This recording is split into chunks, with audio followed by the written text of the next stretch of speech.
My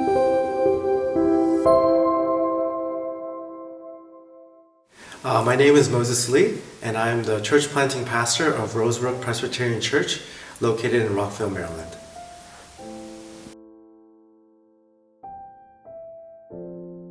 I think one of the greatest advantages of growing up in an immigrant church was the intergenerational aspect of the most Korean American churches. Looking back, I still very much miss all the 집사님s, the 장로님s, and the 관사님s knowing my name, serving each other food, and I think I still look back and the favorite part of my childhood was the cafeteria, and just all the conversations we used to have, and all the ways they would celebrate different milestones in my life, and knowing that they were also praying for me. I miss that, and I think a lot of that is lost when you leave the immigrant church for some reason, maybe because of the individualistic culture of North America, but we just don't see that a lot outside of immigrant churches.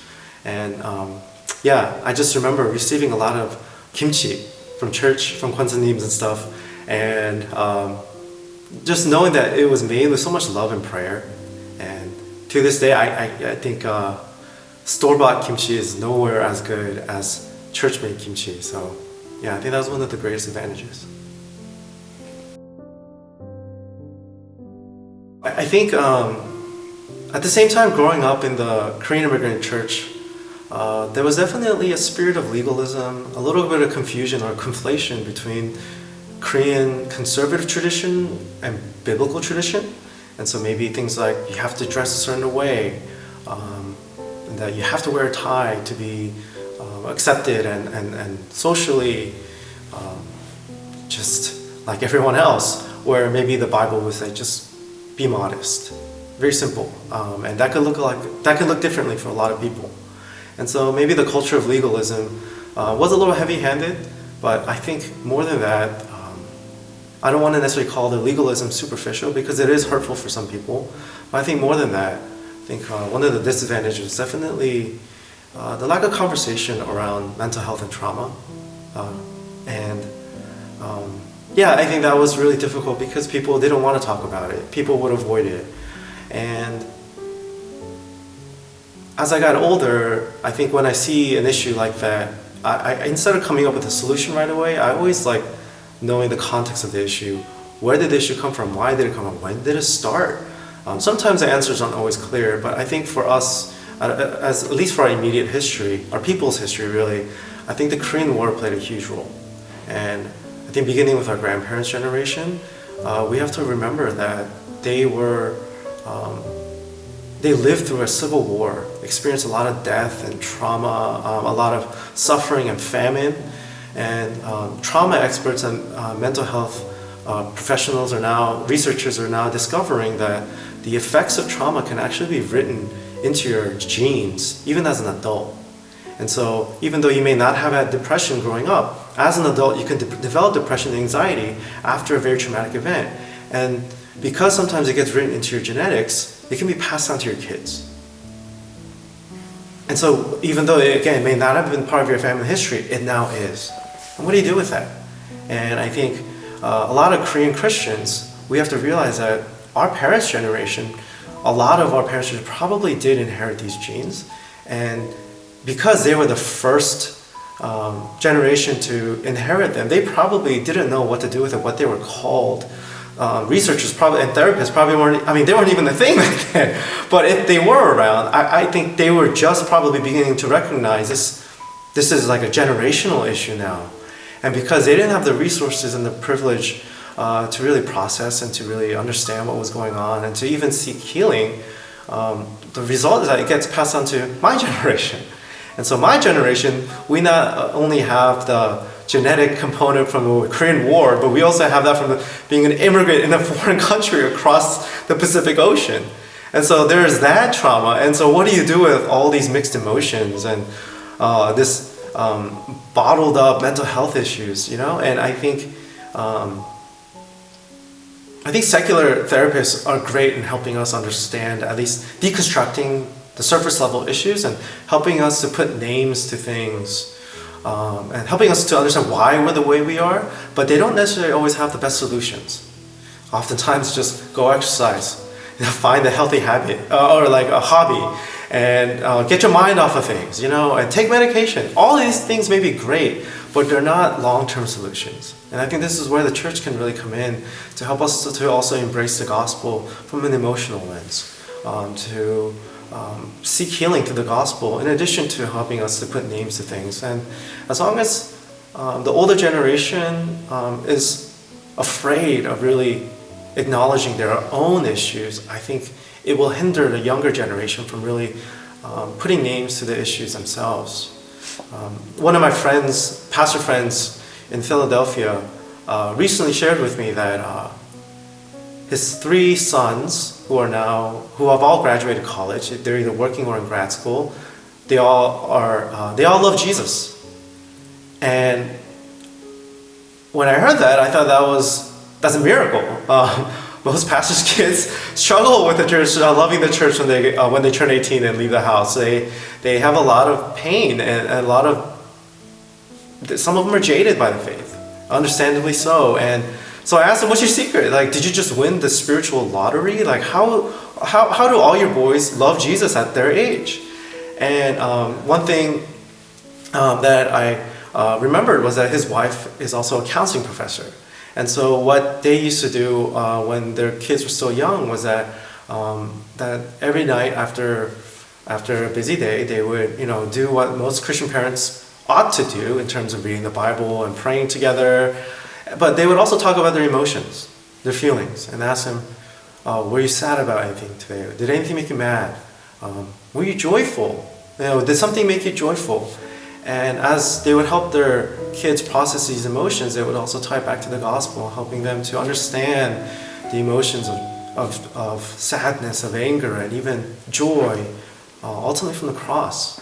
And I think that, to me, was the first time I heard Korean parents, especially a pastor and his wife, doing this together with their kids. And I think that is a very strong missing component in our community, in our tribe, and I think a very strong disadvantage to the young generation. And I think something that's initially could be, I guess, called a generational curse could become a generational blessing. But it does require a lot of work on our part, of receptiveness to this conversation from the younger generation, but also a willingness to own up to their own issues among the older generation.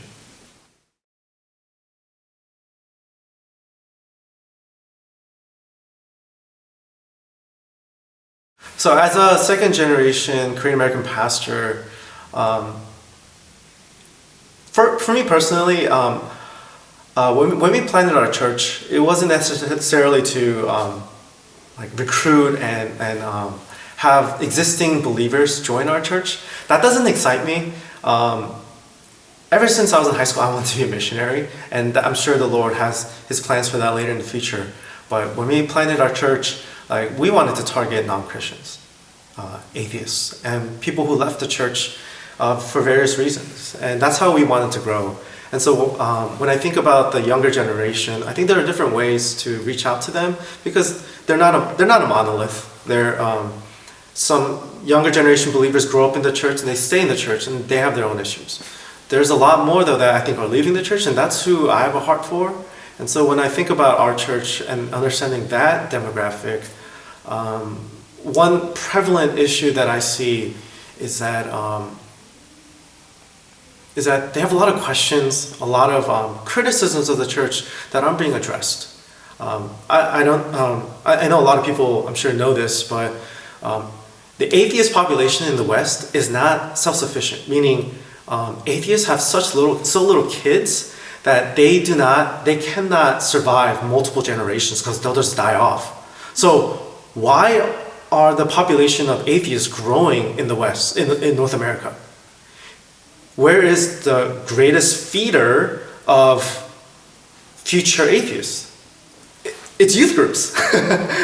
It's former Christian kids are the greatest numbers of new atheists. And so that's who I have a heart for. And I'm like, why is this happening? What questions do they have? What burdens do they have? And so talking with that generation, that demographic of the younger generation, has made me realize that they go through this thing right now, people are calling it deconstruction, where you start taking apart everything you understand about Christianity, questioning everything, leaving every rock leaving no rock unturned, essentially, looking under everything, asking questions about everything. And what often happens is that as they do this mentally, emotionally, spiritually, they're left with more questions than answers to the degree that they just give up. And so they end up becoming agnostic atheists, not because they necessarily want to, but more out of convenience, because they don't know where else to go.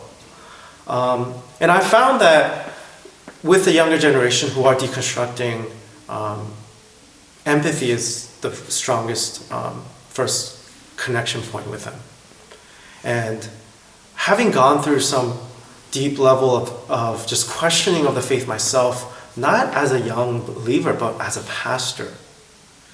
I don't know how all of our listeners will receive this, but at least for me, 5 years ago, 6 years ago, the political atmosphere of our country was very, I think, hurtful for me. Seeing that a lot of the Christians I used to respect kind of adopting this language of hatred, of bigotry, of looking down upon immigrants and minorities. That was really hurtful. And that made me question a lot about, well, if I can't trust these people, what do I even believe? Like, I thought I had the same theology as them, but why are they saying these things? And that put me in a season of questioning a lot of my own faith. And I think a lot of the young people, when they hear that, I think they appreciate that I'm not just a photocopy of the older generation, but that I've gone through questioning a lot of these things myself, but landing on still the traditional Orthodox Christianity and not atheism or radical liberalism either. And starting with empathy for the younger generation of the growing demographic of non-Christians, I think is a starting point with them. But then also helping them to recognize that, hey, look, there will be questions that we may never have answers to until Jesus comes back. But that's okay. But there are also a lot of answers to your questions that we might find, not necessarily in the North American church, but in the global church. And helping them to broaden their understanding of Christianity as beyond just Democrats and Republicans, or just North American Christianity, but global Christianity. Like, listen to the African Christians, listen to Asian Christians, Latin American Christians, and see what they have to say. And you start seeing a Christianity that is far more vibrant, far more complex, but in a beautiful way, than the binary of left and right and Democrat and Republican that we see in North America, in the US. And for our church, we have a lot of people who are deconstructing that have felt they were safe to come to our church. We joke at our church that we're like a therapy center for pastors' kids, because we have so many pastors' kids at our church that for some reason stay. You know, they're borderline atheists, but they keep coming out to our church because they appreciate the fact that we're asking these questions and diving into these difficult issues with them together. And I think the younger generation really wants that. And more than anything, I think they're feeling political homeless. And so where do I belong? And I think if we don't help them to process that, they then get very discouraged and they're just agnostic out of convenience again, not because they want to, because they don't know where else to go.